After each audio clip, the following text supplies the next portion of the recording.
Walang pag-aaninlang ang tinanggap ng lokal na pamahalaan ng Lagunoy, Camarines Sur ang pagsuko ng magkapatid na dating rebelde nitong ika-24 ng Setyembre. Bunga ng maayos na pagkikipag-ugnayan at pagkumbinse ng 83rd Infantry Battalion, katuwang ibang ahensya ng pamahalaan, nagpa siyang magkapatid na lumapit dito upang voluntaryong sumuko at tuluyan ng iwan ang kilusan.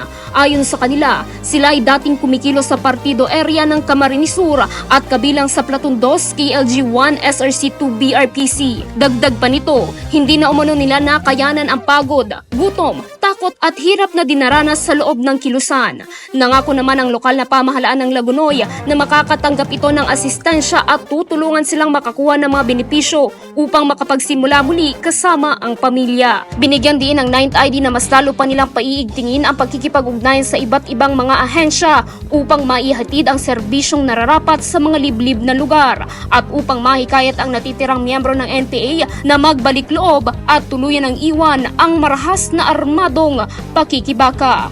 Kapayapaan para sa lahat. Eden Florarita, Spear News.